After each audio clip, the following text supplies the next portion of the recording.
Part 1. In the introductory note, the author outlines the approach and purpose of the book. The book is not meant to be a self-help manual or an academic exercise, but rather a practical and experiential exploration of yoga. The author emphasizes their personal experiential understanding of yoga, gained through inner experience rather than theoretical study. The book is divided into two sections. The first section presents foundational insights that serve as signposts on a personal journey, and the second section offers practical tools for navigating that journey. The author shares their own background and perspectives, exploring concepts like destiny, responsibility, well-being, and yoga itself. The concept of sadhana is introduced, allowing readers to put insights into action.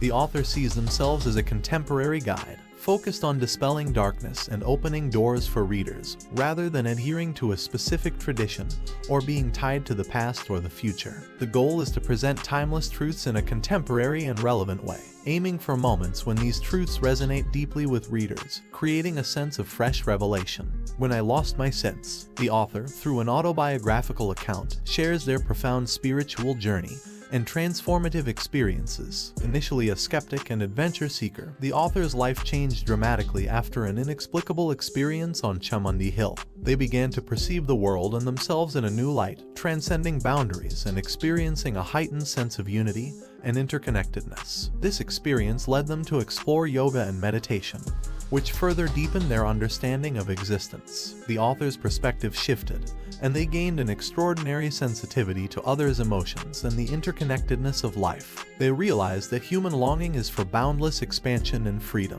The author's goal is to share this state of joy and limitlessness with others and awaken them to their innate potential for ecstatic well-being. The account emphasizes the transformative power of spirituality and the possibility of a profound shift in one's perception of reality. The way out is in.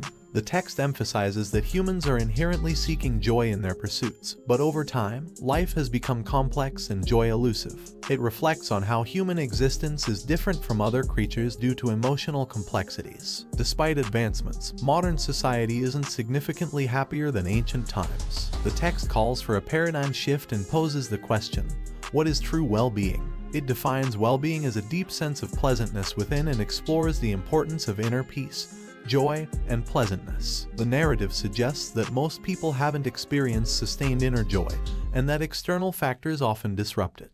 It explains how seeking pleasantness within is the key to external success and overall well-being. The author highlights that happiness is a form of chemistry and discusses the potential for humans to generate their own bliss. The text advocates for focusing on internal well-being instead of seeking solutions externally. The writing introduces the concept of inclusiveness, where one expands their sense of self to embrace others and the universe. This inclusiveness is seen as the path to enlightenment and a state of borderless unity. The author underscores that peace and joy are not final goals but fundamental requirements for a fulfilling life. The text encourages turning inward for solutions, as opposed to searching for external fixes, and concludes by suggesting that true transformation happens when one realizes that the only way out is to go within.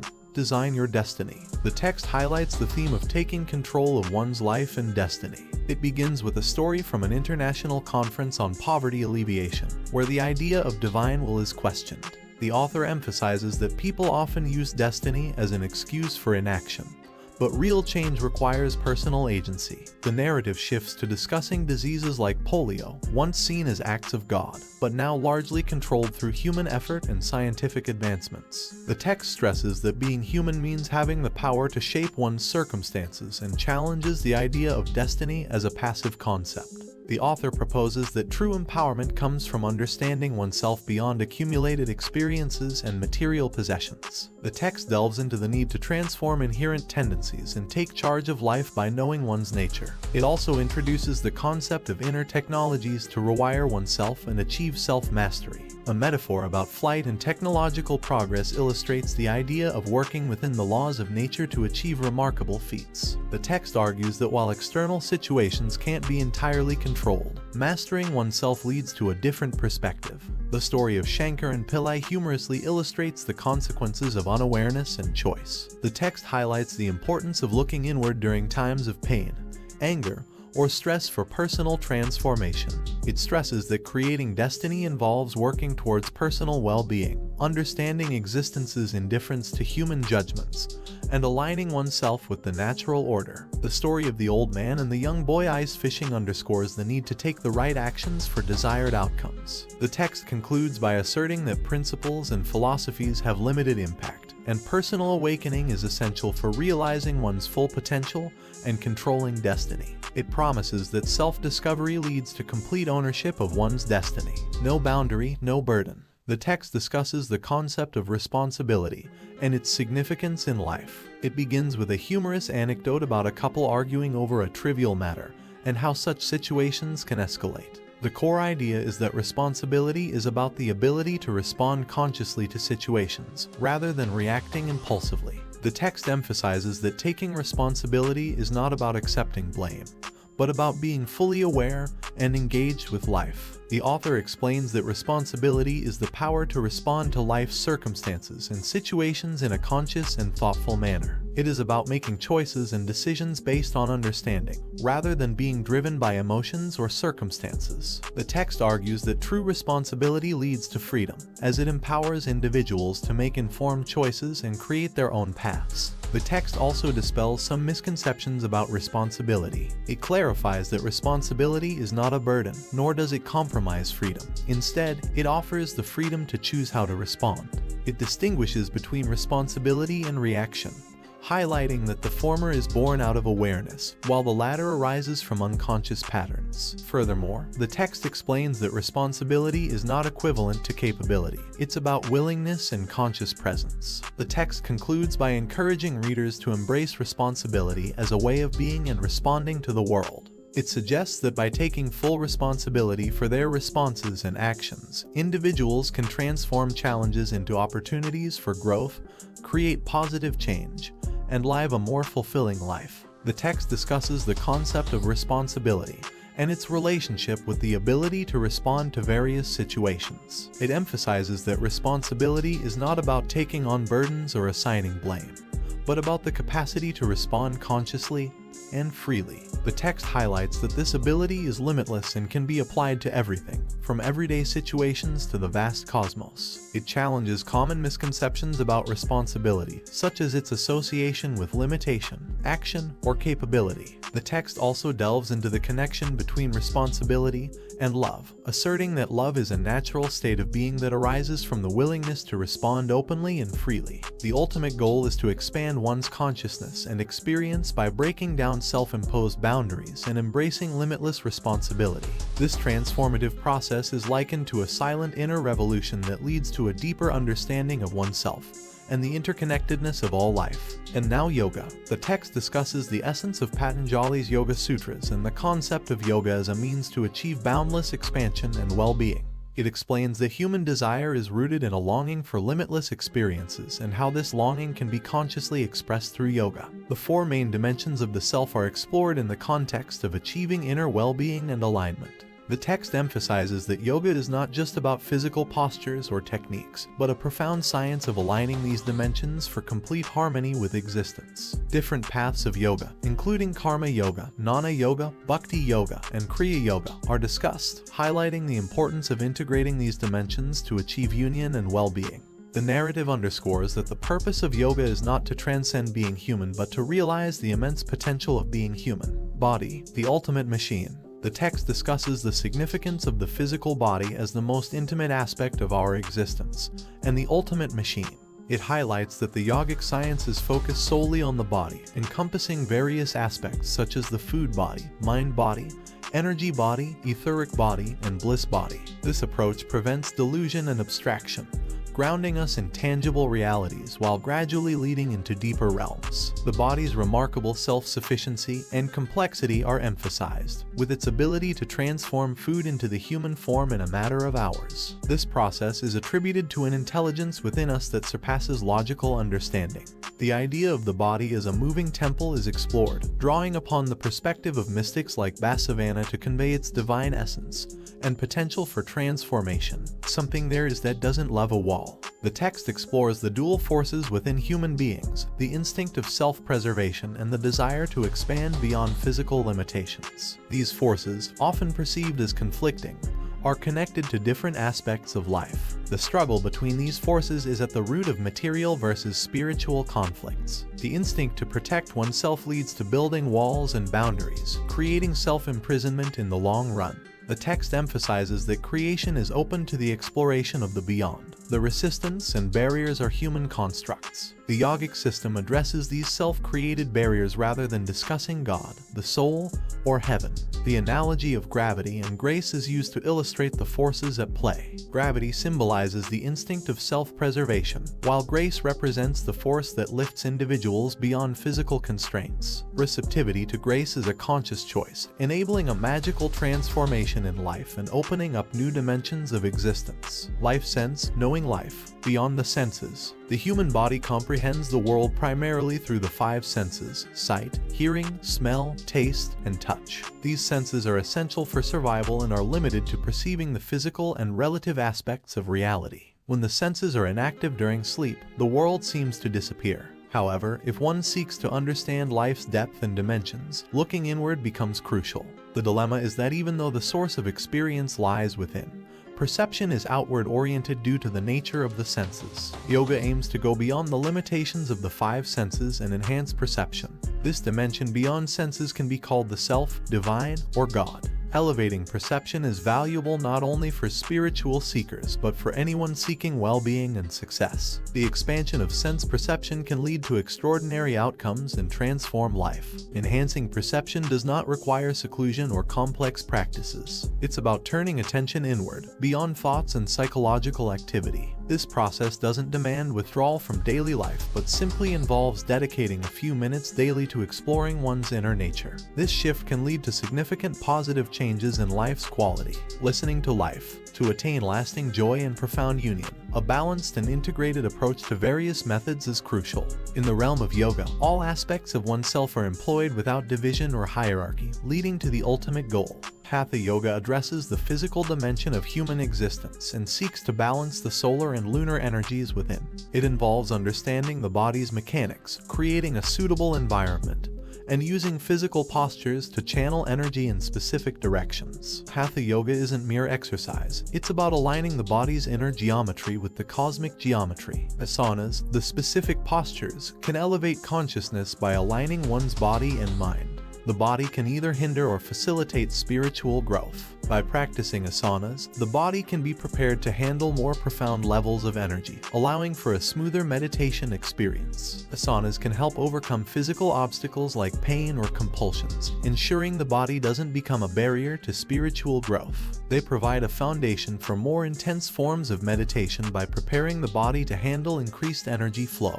The current popular form of studio yoga tends to focus on the physical aspect alone, missing the holistic approach that encompasses other dimensions of yoga. In order to truly benefit from Hatha Yoga, it should be practiced as a preparatory system, not just an end in itself. Its classical form addresses both the physical and spiritual dimensions, leading to transformative outcomes beyond mere peace and health. Downloading the cosmos. The body is likened to an antenna or a barometer in yoga philosophy, just as adjusting a TV antenna properly allows clear reception. Holding the body in the right position makes it receptive to existence. The body's posture determines its perception beyond the five senses. The body is also compared to a barometer that reflects one's potential, limitations, and even past, present, and future. Yoga aims to transform the body from a set of physical compulsions into a conscious instrument for perception and understanding. Analogous to using a gadget's features, knowing more about the body enables better utilization. Most people utilize only a small fraction of their body's potential, similar to using only a fraction of a cell phone's capabilities. Despite its incredible capabilities, the body's potential is vastly underutilized because our perception is limited to the physical aspect of existence. The body's geometry is key to its potential. When aligned properly, the body's geometry mirrors the cosmic geometry, enabling it to perceive the universe's essence. The human body, correctly prepared, can connect with the cosmic, allowing the entire cosmos to be experienced through it. Intensity of inactivity.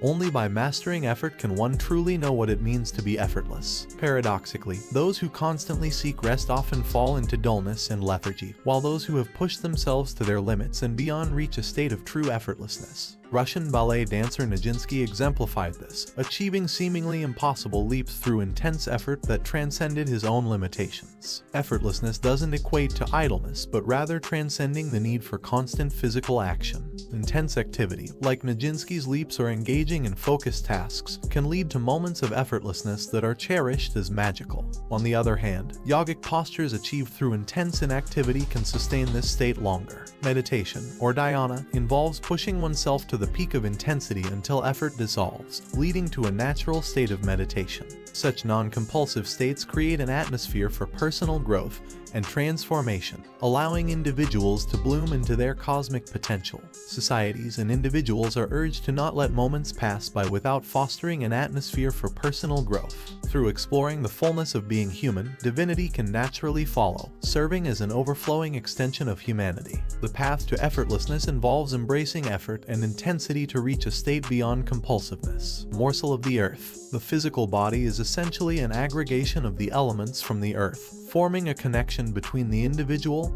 and the planet.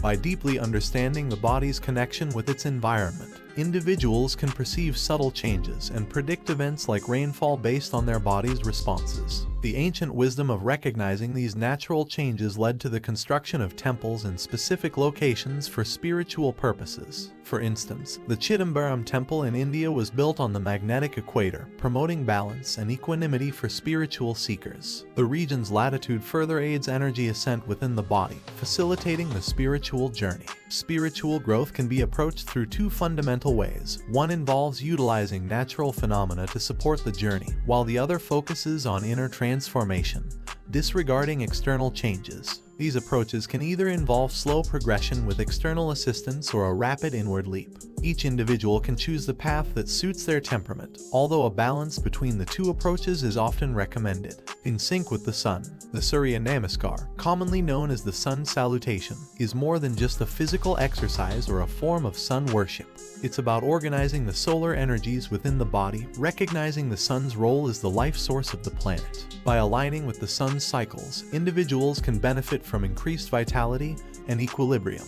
This practice aims to create synchronization between the body's cycles and the sun's 12-year cycle, fostering receptivity and balance. Surya Namaskar is not merely a salutation, it's a way to integrate the sun's energy within, helping maintain physical balance and receptivity. By embracing the cyclical nature of life, individuals can either be trapped in cycles or use them for well-being or transcendence. The practice empowers individuals to break free from compulsive patterns and embrace transcendence. Different variations of the practice cater to various aspirations, such as muscular fitness or spiritual growth. The Surya Kriya, a more advanced practice, further connects the fundamental divisions within the human system, combining masculine and feminine energies for enhanced spiritual development. A legendary yogi, Raghavendra Rao, also known as Maladihali Swami, was a remarkable yoga teacher who led an extraordinary life. He hailed from Maladihali in Karnataka, India, and was renowned for his superhuman practices. He was able to perform 1008 Surya Namaskars daily, which he later reduced to 108 due to time constraints as he grew older. In addition to his mastery of yoga,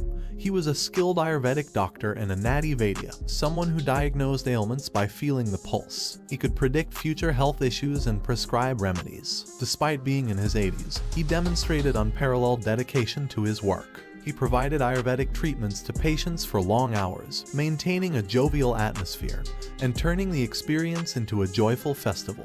Once, at the age of 83, when faced with a railway strike and no transportation, he ran a remarkable 46 miles overnight on railway tracks to reach his ashram in time to treat patients. This commitment to his work and his incredible energy defined his life. He lived up to the age of 106 and continued teaching yoga until his passing.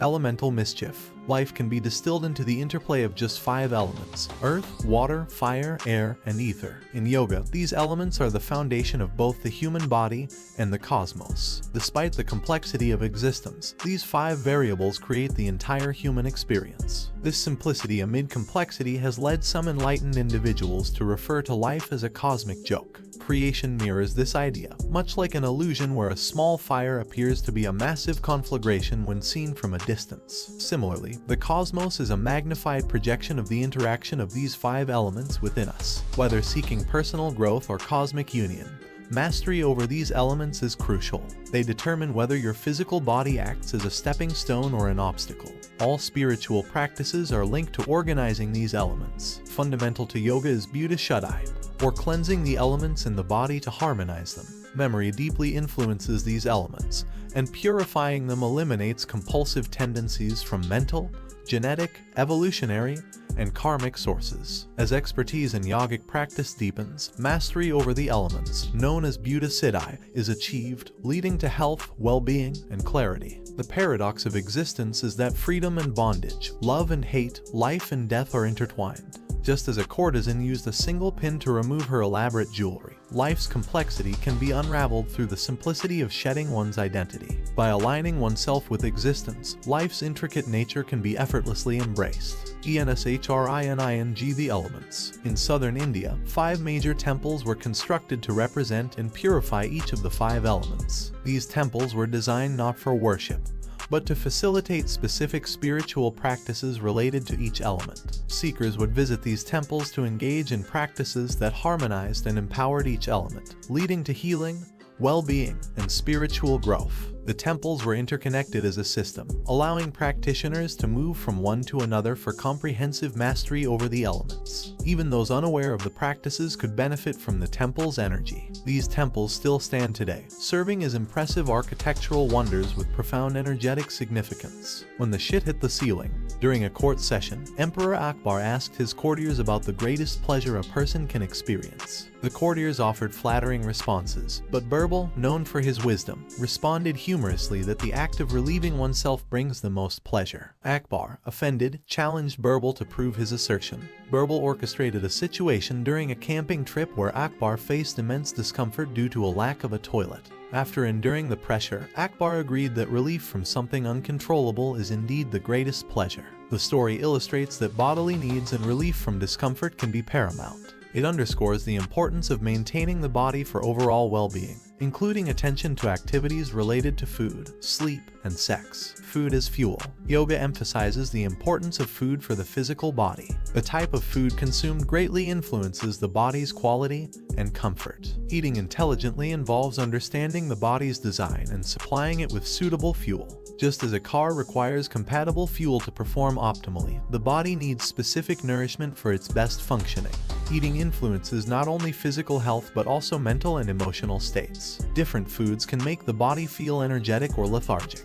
Cooking destroys enzymes necessary for digestion, causing the body to expend energy to reconstitute them. Cooked food often results in waste and stress on the system, leading to inefficiency in converting food into energy. The advice is to listen to the body's signals about food rather than relying solely on taste preferences. Developing body awareness and sensitivity can help individuals understand the impact of various foods even without consuming them. It's suggested that natural, uncooked foods provide vitality and health, and individuals should pay attention to their body's response to make informed dietary choices. In a nutshell, seeds possess both significant pranic and nutritional value. Nuts, which are essentially seeds, hold immense potential for enhancing health. Seeds represent the future of plant life and can contribute to improving human well-being on multiple levels. To maximize their benefits, it is recommended to soak nuts in water for about 6 to 8 hours before consumption, especially if they are dry nuts. Soaking helps eliminate natural protective chemicals present in seeds, which might be toxic. This process also reduces concentrated protein content that can sometimes hinder digestion.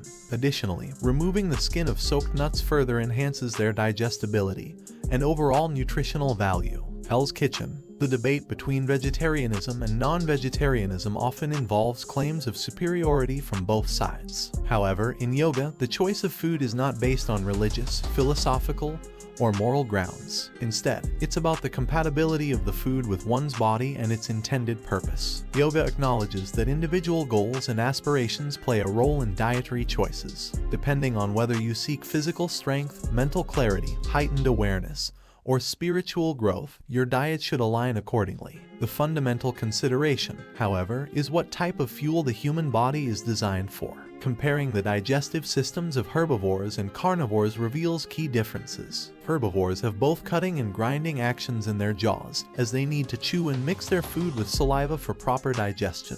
Carnivores, on the other hand, mainly rely on cutting actions. Additionally, the length of the alimentary canal is longer in herbivores, indicating their adaptation for plant-based diets. When considering digestion times, fruits take the shortest period to pass through the system, while raw meat takes much longer and generates bacterial activity. This suggests that the human body is more inclined towards digesting plant-based foods, particularly fruits. Carnivorous animals typically eat less frequently, as their slower digestion accommodates larger meals over extended periods. Ultimately, dietary choices should be made with an awareness of the body's natural design and its compatibility with various foods. The focus is on efficient digestion and supporting one's intended lifestyle and aspirations. The protein debate. The modern emphasis on protein consumption needs clarification, as only 3% of the body is composed of protein. Excessive protein intake, especially from meat, can lead to health issues, including a heightened risk of cancer. While meat is rich in protein, a small portion is sufficient to meet the body's protein needs. The excessive portion that moves slowly through the digestive tract can result in problems like increased bacterial activity, more sleep required, higher inertia, and reduced cellular regeneration. These factors collectively decrease one's sensitivity of perception. This explains why meat is considered spiritually unsupportive, as spirituality involves transcending physical limitations to enhance perception. Digestion drama. Digestion involves producing either alkalis or acids depending on the food type.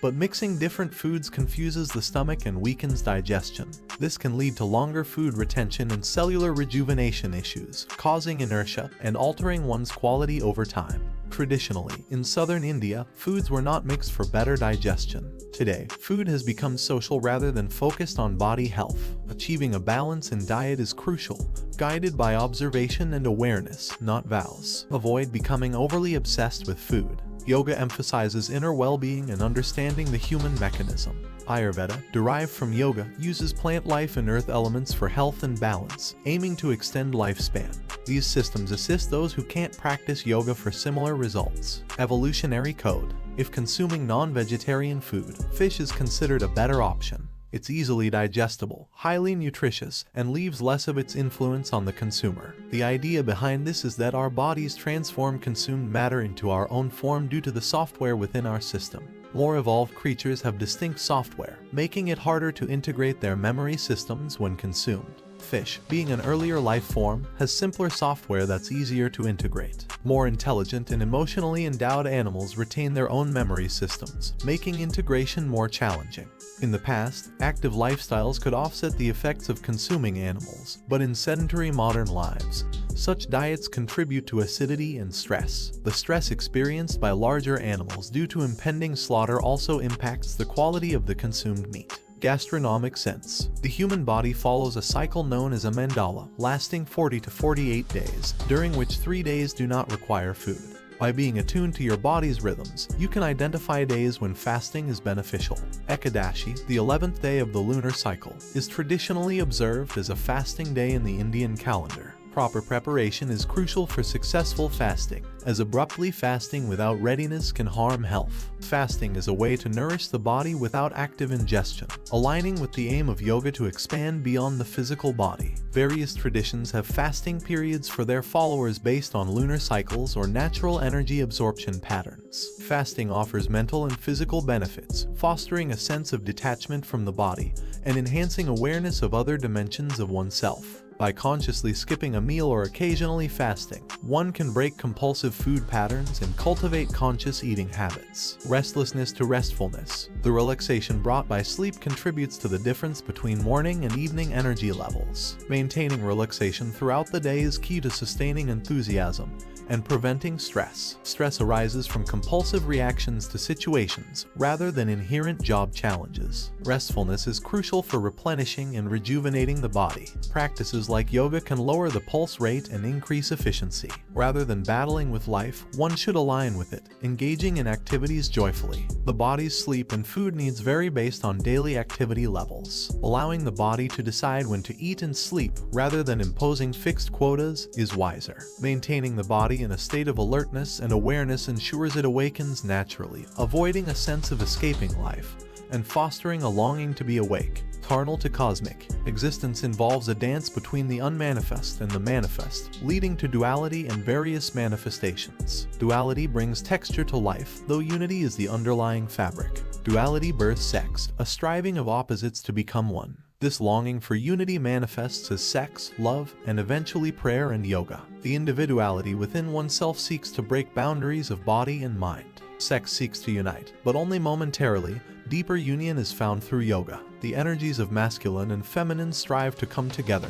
being lovers and enemies simultaneously. Modern societies heavily focus on sex, but it's a natural process. Sensuousness is an invitation to union, leading to yoga. Expanding consciousness rather than denying biology is key. Understanding the orgasmic nature of breath, known as anapanasati yoga, initiates a profound connection with breath, enabling it to be a source of ecstasy. Hormonal hijack. Sexual obsession isn't unusual. It's driven by hormonal influence. However, hunger is a more potent urge. Obsession with sex is often compulsive, fueled by hormonal changes during adolescence. As you age, its significance diminishes. The body's limitations aren't problematic, it's merely limited. Pleasures from a bodily perspective are limited, leading to an unfulfilled life. The body is temporary, akin to a loan from the earth. Anxiety and fear arise when one confines existence to the physical. Fear stems from incomplete exploration of life's vastness, confining oneself to the body's limitations. The life of George best exemplifies how a bodily-driven existence can lead to misery despite external success. Overemphasis on the physical realm creates suffering and limits human potential. Despite material advancements, many suffer due to their physical preoccupation. Mental health issues in affluent societies highlight the consequence of neglecting other dimensions of human existence. Mortality and profundity. Recognition of your mortality often triggers a search for deeper meaning in life, leading to the opening of the spiritual journey. Two elderly men who survived a combat situation during World War II met and recalled a brief intense moment for hours. Their shared mortality during those moments forged a deep bond. This experience defined their lives, even though one of them later led a simple existence as a salesman. Realizing your mortality brings forth profound insights within. Death isn't the end but merely the conclusion of the physical body. Struggles with death arise from strong identification with the physical. Confronting mortality generates a genuine longing to transcend the limitations of the physical realm. Mind, miracle or mess. A man seeks supernatural powers and encounters a guru in the Himalayas who teaches him a simple mantra. However, the guru's instruction not to think of monkeys while reciting the mantra leads to a comical outcome as the man is unable to control his thoughts. The mind's inability to obey orders highlights its complexity. While the human brain coordinates various bodily functions, the mind often becomes chaotic, analogous to a circus rather than a symphony. The yoga system aims to create a distinction between oneself and the mind, fostering an awareness of the space between them. By maintaining this distance, suffering can be transcended, and the mind can become a symphony of possibilities. Yoga leads to an experiential realization of the unity of existence, which is more transformative than mere intellectual concepts. Oneness should be experiential rather than an intellectual game, as superficial understanding can lead to misguided actions. Universality is a fundamental truth, and yoga aims to calm mental activity, leading to a profound inner stillness. Thinking yourself out of life. Your thought process has become so compulsive that you've shifted focus from your existence to your psychological activities. This shift has led to the belief that you exist because you think, as epitomized by Descartes' "I think, therefore I am." However, the truth is that you are, and therefore you may think. Beautiful moments of bliss and joy occur when you're not thinking, just being. Thoughts are essentially recycled information. You can choose to be and decide whether to think or not. Presently, you spend more time thinking about life than living it. The urgency to shift focus back to life itself is paramount. An anecdote involving Aristotle and Heraclitus illustrates the folly of overly intellectualizing life. Heraclitus points out that the intellect's attempt to capture life's immensity with thoughts is as futile as trying to empty the ocean with a tablespoon. Thought, limited by polarity and logic, cannot encompass the vastness of existence. Living in a psychological space detached from reality creates insecurity and suffering. Perspective matters. In the grand cosmic scheme, you are a speck of dust. Yet, you let your thoughts determine your experience of existence. The essence of yoga is creating a space between you and your mind. This space leads to heightened clarity, perception, and freedom, birthing a life beyond limitations and ushering in true freedom. Limits of logic. Logical thinking is crucial for survival, but excessive logic can be detrimental. Imagine living with pure logic where you only focus on routine tasks, ignoring the beauty of life. If you were to think completely logically, life would become monotonous and devoid of purpose. For instance, consider a man who has a romantic idea in New York City. He buys red roses for his wife after work, hoping to surprise her. However, upon seeing him, his wife angrily lists all the challenges she faced that day. This situation highlights that life cannot be governed solely by logic. Life's beauty lies in knowing when to apply logic and when to transcend it. Rigidly adhering to logic all the time would limit the richness and possibilities of life. The grime of identity. The intellect is akin to a scalpel, meant to discern and separate elements in reality. However, excessive attachment and identification with something through the intellect can distort one's experience. The story of Akbar and his elder brother illustrates how identification can lead to misguided actions and perceptions. When the intellect becomes identified with something, it becomes limited and prejudiced, shaping thoughts and emotions accordingly. This identification is called ahankara and influences the functioning of the intellect. Just as a knife's effectiveness is hindered when sticky residues accumulate, the intellect's clarity diminishes with excessive attachments. The path of Jnana Yoga, the yoga of knowledge, involves disentangling from these identifications. True understanding arises from experiential knowledge, not mere beliefs or bookish learning. However, pursuing Jnana Yoga exclusively requires a rare intellect. Most individuals need preparation to sharpen their intellect and avoid entanglement. Soak the intellect in awareness. In the yogic system, the mind has 16 dimensions categorized into 4 aspects: intellect, memory, awareness, and identity. The intellect discerns and distinguishes, contributing to survival and culture. However, modern education has exaggerated its importance, leading to division and disconnection. The accumulative part of the mind, memory, constantly recycles past data, limiting the intellect's potential. This accumulation is like society's garbage bin, formed from external influences received through the senses. Such fragmented perception distorts conclusions about life, often leading to joylessness. To unleash the intellect's potential, it must be soaked in awareness, allowing it to become truly discriminatory. This doesn't mean dividing things into binaries, but discerning the real from the illusory, existential from psychological. Placing the intellect in awareness, rather than memory, transforms it into a powerful tool of liberation. This sharpened intellect can cut through truths and untruths, leading to a higher dimension of life. Awareness is aliveness. Awareness, distinct from mental alertness, is a state of being rather than an action. It's the deepest dimension of the mind, untouched by memory. Accessing this awareness connects you to the fundamental basis of creation. When in heightened awareness, you're fully conscious and joyful without external stimuli. Awareness is pivotal in different states: sleep, wakefulness, and even death. It can create or obliterate existence, and by increasing its levels, you can unlock new dimensions of experience. An awakened person maintains awareness even during sleep, reaching a higher level of consciousness. Awareness is inclusive and aligns body, thought, emotion, and energy. When consciously connected to it, you gain access to the Akashic dimension around your body, containing information from profound life experiences. Ancient cultures gathered cosmic knowledge through this Chittakash. Accessing awareness brings effortlessness. By detaching from genetic and karmic compulsions, life becomes unburdened, flexible, and effortless. This dimension transcends intellect, identification, memory, judgment, and karma. It embodies the intelligence of existence, making life unfold with ease and perfection. Knowing without thought. Observing a beehive's intricate engineering reveals that spiritual knowledge, like the blueprint for building hives passed through generations of bees, is not conveyed through words or thoughts. Spiritual knowing is like software downloaded into your being. It's a living intelligence beyond accumulated information. Knowledge is mere accumulated information, while knowing is a dynamic intelligence that's ever present. Your intrinsic intelligence transforms bread into a human being, creating even the brain. You're currently using only a limited part of your brain, but there's a profound intelligence capable of more. True thinking is an integrated, organic process involving all of you. The universe operates flawlessly. Disorder occurs in human societies. The intelligence orchestrating life is always in place, with no context or comparison. The pursuit of yoga is transitioning from limited information to limitless intelligence. Opting for finite human brain over boundless knowing is a tragic choice many make. Believing versus seeking.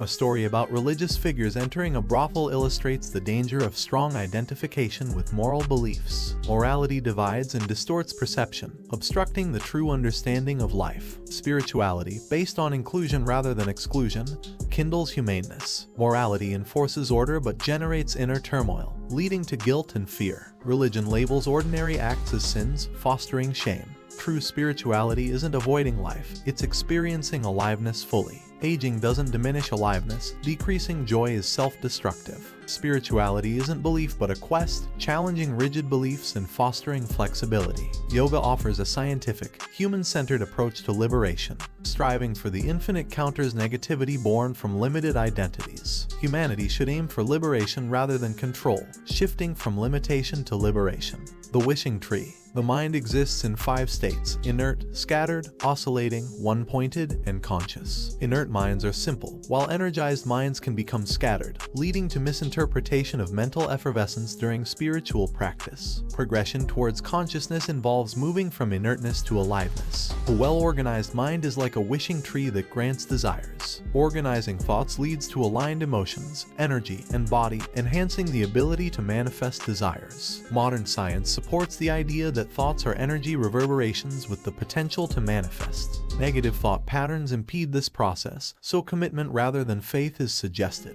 Committing to what matters generates organized thoughts, leading to desire manifestation. Clearing confusion about desires and maintaining a steady thought stream in the desired direction brings those desires to reality. Yoga offers methods to access an unsullied intelligence dimension called chitta, enabling tapping into the source of creation within oneself. The myth of head versus heart. In yoga, the idea of the head leading in one direction and the heart in another is challenged. Yoga emphasizes that you are a unified being. There's no separation between head and heart. What is usually perceived as the head and the heart are interconnected aspects of the same mental body. In yogic perspective, the mind comprises various dimensions: intellect and the deeper emotional aspect. Both thinking and feeling arise from the mind. The way you think influences your emotions and vice versa. If you think positively about someone, your emotions follow suit. If you think negatively, your emotions align accordingly. Thoughts tend to be clearer and more agile, while emotions are often slower to change. Emotions might lag behind when thoughts shift abruptly.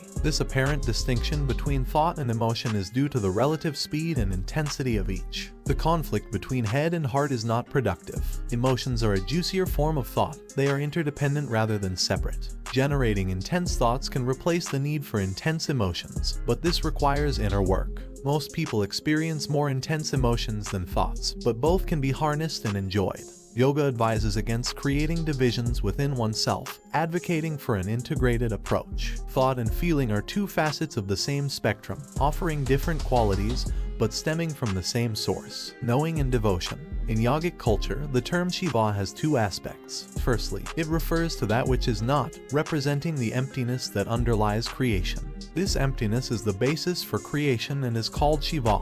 Secondly, Shiva is also seen as Adiyogi, the first yogi who shared the science of yoga with humanity. The yogic culture bridges these aspects, as ultimate union eliminates the distinction between the experiencer and ultimate reality. The path to the ultimate state involves becoming everything or becoming nothing. To experience the non-physical dimension, one either understands the laws governing it or dissolves into it. Devotion entails dropping dualities, accepting everything as fine, and transcending logic. Devotion doesn't discriminate and brings acceptance, mirroring the nature of ultimate reality. Devotion has been emphasized due to its intense emotional nature, but it can lead to delusion without understanding. Logic, seen as a tool of discernment, can complement devotion if refined. Devotion adds richness to spiritual practices, preventing them from becoming dry. Whether you elevate yourself to the level of experience or merely look up, both paths are valid. Devotion recognizes that becoming the valley can hold the entire mountain in one's lap, emphasizing the oneness of existence. Yoga and Intoxicat. According to legend, a yogi consumed samarasa, the moon's intoxicating essence, attaining a constant state of intoxication while remaining fully aware. Yogas seek profound pleasures rather than minor ones. They desire intoxication with full alertness. This state eliminates fear of suffering and empowers superhuman actions. Yogic bliss isn't merely intoxication, it eradicates the fear of suffering. It allows fearless exploration of life, unburdened by self-preservation concerns. Dropping the fear of suffering enables individuals to embrace any situation confidently. Gautama Buddha's perspective exemplifies this fearlessness, as he considered helping others in hell more meaningful than seeking heaven's pleasures. As long as the fear of suffering persists, deeper life dimensions remain unexplored. Only the body requires protection. Other aspects are resilient. By letting go of current attachments, beliefs, and philosophies, individuals can reshape their lives in an instant. Love mantra, love and its nature are explored in this passage. The story of Shankaran Pillai is used to illustrate the complexities of relationships. Love is described as a quality rather than an action towards others, often manipulated for personal gain. True love is said to be unconditional and not bound by convenience or profit. The distinction between transactional relationships and love affairs is highlighted, with the idea that love can be a state within oneself regardless of external circumstances. Love is depicted as an inner state that goes beyond actions and becomes a way of being. Devotion, a dimensional shift. This passage explores the concept of devotion and its intensity. It contrasts cautious living with living life fully and generously. Devotion is described as a state of total embrace and a crazy business that goes beyond sanity. Unlike belief or faith, which can foster confidence and stupidity together, devotion is depicted as a force that dissolves resistance and makes one aware of the divine presence in every moment. A story is shared to illustrate the contrast between heartfelt words and empty utterances. The idea of mimicking mentors without the genuine fire of truth is highlighted. Devotion is portrayed as a passionate and intense force that scorches, requiring courage and depth. AKKAMHADVI. This passage recounts the story of Akka Mahadvi, a female mystic from southern India around 900 years ago. She deeply devoted herself to Shiva from childhood, regarding him as her beloved and husband. When a king desired to marry her, she initially refused but yielded due to threats to her parents. Even after marriage, she kept the king at a distance, affirming that Shiva was her true husband. The king's anger led to a court prosecution, where she confidently abandoned all possessions and walked away naked, choosing to live as a wandering mendicant. Despite societal norms, she composed powerful poetry that reflects her devotion and perspective. Her poetry emphasizes the futility of modesty when all is witnessed by the divine. Her life and poetry continue to inspire generations, and she remains a significant presence in Indian literature and consciousness. Embracing mystery. The passage emphasizes the limitations of analyzing and concluding about life, advocating for a mature intelligence that doesn't draw conclusions. Deep exploration leads to a greater sense of life's mystery and unfathomable nature. Traditional wisdom encourages bowing down to everything encountered, reflecting a profound understanding of existence. Idiots and enlightened beings may appear similar, but differ significantly, the former due to ignorance and the latter because they resist drawing conclusions. Devotion is suggested as a way to dissolve mental hurdles, quiet the monkey mind, and elevate one's consciousness. Becoming a devotee doesn't make one weak, it's about understanding the power of humility and the ability to bend without breaking. The idea of self-esteem is challenged, advocating for the dissolution of both the self and esteem for a more expansive and secure perspective. Energy. Following the pranic trail, the passage explores the nature of human identity and the underlying energy that constitutes individuals. It discusses how modern science and religion view this energy in different ways, while the yogic tradition seeks experiential understanding. The desire for expansion, often misinterpreted as outward pursuits, is actually a longing to connect with the formless intelligence that shapes us. The text emphasizes that the physical and mental aspects of our being are not the core of our identity.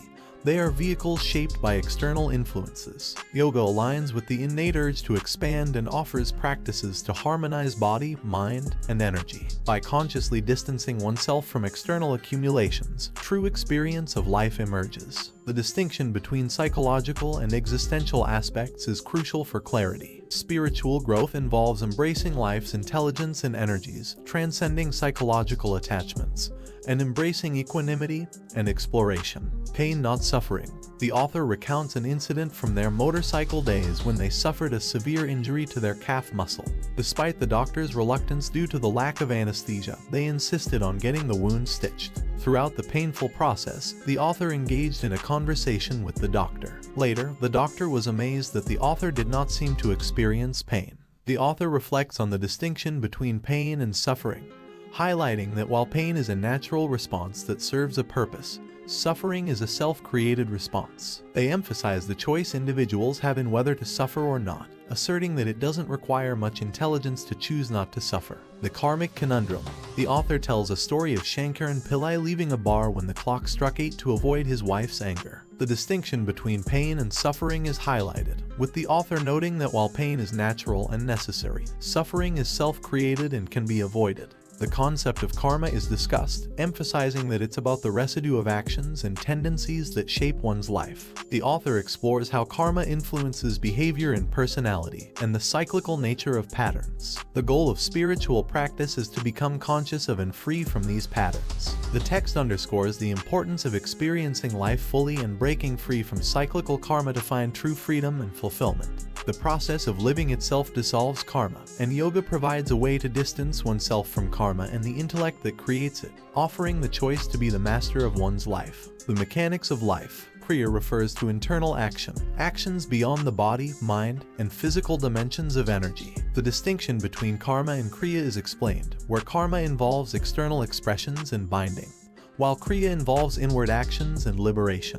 The significance of performing actions beyond physical dimensions is emphasized, and the practices of yoga are detailed as tools to align the body, mind, and energy bodies. Kriya yoga is powerful but demanding, requiring discipline, focus, and exactitude. It can lead to creativity and transformation by loosening karmic foundations. Kriya yoga can only be learned from someone with mastery over energy realms. Trust and guidance are crucial for effective practice. The transformation of a kriya for mass teaching is discussed, removing adverse effects. Kriya yoga is vital for exploring mystical dimensions, enhancing presence and energy mastery. It's a path to understand the mechanics of life making, a longer process compared to other paths like jnana, bhakti, or karma. Kriya yogas possess an ability to control their inner and outer worlds, while the path demands dedication and receptivity. The energy labyrinth. The yogic system offers a detailed understanding of the human energy body with its 72,000 channels through which prana flows. 3 primary channels are Pingala, Ida,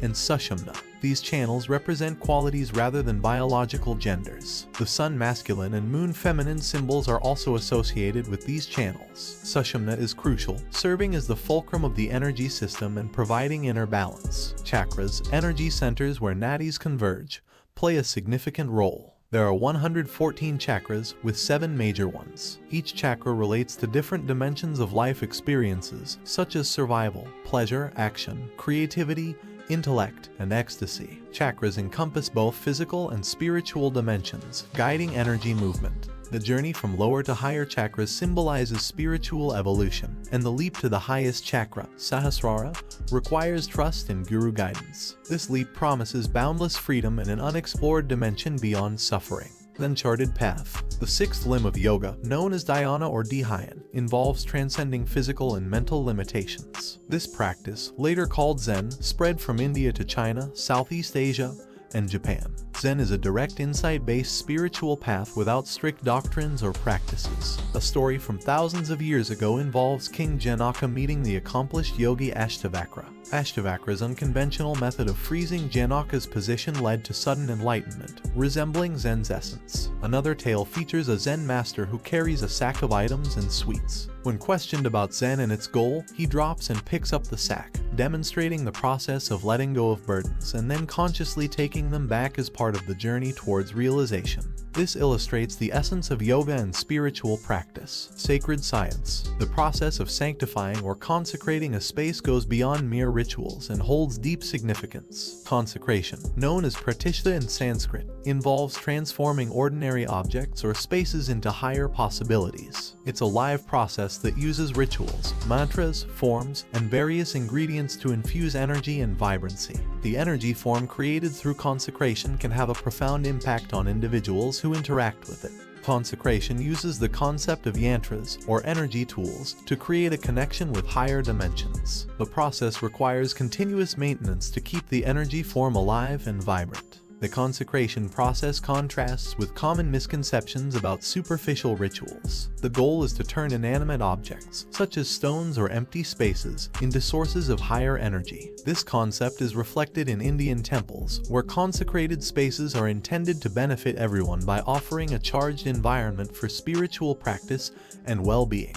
While consecration may use rituals and forms, it can also occur through prana pratishtha, utilizing an individual's life energies to create a lasting impact. This transformation can turn a piece of stone into an everlasting energy form that can transcend physical limitations. The Dhyanalinga, an energy form created through prana pratishtha, exemplifies the profound impact of consecration. With all 7 chakras energized at their peak, the Dhyanalinga represents a complete and evolved energy body. Its creation involved an intense 3.5-year process and holds the potential for transformation on the level of the etheric body. This energy form is a tool for seekers to experience life's depth and totality and is a tribute to Adiyogi, the world's first yogi. The Dhyanalinga's significance lies in its ability to offer a connection to higher dimensions, akin to sitting with a live guru. It's a unique spiritual possibility and represents a culmination of dedication, grace, and support. Mountains of grace. Many yogas and mystics face challenges in sharing their profound realizations with others due to the rarity of finding receptive individuals. As a solution, many spiritual masters chose to transmit their knowledge in remote, less traveled places, often on mountain peaks. These peaks, such as Mount Kailash, have served as mystical libraries storing immense knowledge in energy form. Kailash, regarded as sacred by various Eastern religions including Hindus, Buddhists, Jains, and Bon practitioners, is a repository of profound wisdom. The Himalayas are filled with such potent energy spaces left behind by mystics and yogis who made these mountains their abode. One example is Kedarnath, a simple temple that holds remarkable power. Kumara Parvat in South India is another place where Kartikya, son of Shiva, left his vibrant energy after exiting his body in a standing posture, an indication of mastery over the life process. The work of individuals who engage with their inner dimensions through life energies remains eternally significant. This type of work, whether by Gautama the Buddha or Jesus, persists as a timeless reality. Creating a certain volume of work with life energies results in a permanent impact that transcends the limitations of physical bodies and even the passage of time. The Silver Peaks. From a young age, the author had a vivid image of a mountain peak in their vision. This mountain was a constant presence, but it wasn't until discussing it with friends that they realized others didn't share this experience. Later in life, while searching for a location to establish the Dhyanalinga, the author embarked on numerous journeys, covering thousands of miles in search of the mountain from their vision. Eventually, they stumbled upon the 7th hill of the Veliyangiri Mountains outside Coimbatore. This mountain, named Veliyangiri, held deep personal significance, as it was the very mountain that had been imprinted in their eyes since childhood. The Veliyangiri Mountains are sometimes called the Kailash of the South, as they are believed to have been visited by Adiyogi during a period of intensity and despondency. The author's guru also left his body on these mountains, making them a cherished and revered location in their yogic tradition. The way of the mystic. Samadhi is a state of equanimity where the intellect transcends its usual discrimination, creating a separation between oneself and the physical body. There are 8 types of samadhis, categorized into savikalpa and nirvikalpa. Nirvikalpa samadhi involves single-pointed contact with the body while the rest of the energy is uninvolved. Samadhi is a step in spiritual evolution, deepening experience but not leading to ultimate liberation from cycles of existence. While samadhi is a heightened experience, it's not the ultimate goal. It doesn't permanently transform a person. It's a type of inner experience akin to getting high without external chemicals, causing altered perception. Enlightened beings typically don't stay in samadhi states. Gautama Buddha practiced different kinds of samadhis before enlightenment and discarded them. Prioritizing self-realization is essential for ultimate freedom. Just as knowing your device enhances its usage, understanding the human mechanism profoundly can make life more magical. Miraculous actions are born from a deeper access to life. This access is available to all who delve deeper. Tantra, a technology for transformation. Occult practices often masquerade as spiritual processes, but are distinct. A cult involves manipulating the physical dimension, like sending a flower remotely. It includes sophisticated practices in India, such as affecting lives through photographs. A cult is seen as misusing power for self-interest. The story of Gorakhnath illustrates the yogic perspective on a cult. Matsyendranath guided Gorakhnath, recognizing his attraction to occult power. Gorakhnath's misuse led to punishment and lessons. In yogic culture, a cult wasn't respected, seen as encroaching on forbidden areas. A cult is linked with Tantra, often misunderstood as unbridled sexuality. In truth, Tantra is a technology, a capability for transformation. Left-hand Tantra involves external rituals, while right-hand Tantra is internal, refining energies for personal transformation. True gurus possess Tantra as the technology to transform individuals, distinguishing them from mere scholars or rehashers of scriptures. Serpent power. Kundalini refers to latent energy within humans,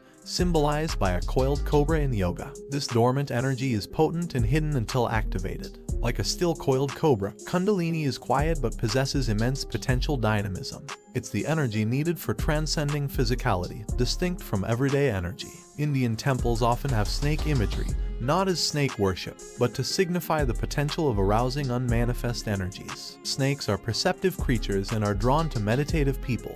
The energy system of snakes is similar to humans, making them respond to still and calm energies. The biblical story of Adam and Eve demonized snakes, but snakes have played a vital role in life initiation. The rising of Kundalini energy enhances perception, as depicted with Shiva and the snake. This heightened energy allows a more profound and pure perception of reality, overcoming karmic imprints from the past. Joy, the beginning. The intention of this book is to guide readers towards making joy a constant companion in their lives, rather than an elusive goal. Joy is crucial for life to unfold magically and joyously. It's emphasized that addressing life's challenges is possible with resources and technology, but without compassion and balance, disaster could loom due to our relentless pursuit of external success. Despite modern comforts, many suffer from anxiety and depression, indicating the need for transformed human consciousness. The book aims to empower individuals to find joy, transform themselves, and ultimately create a world of love, light, and laughter by turning inward.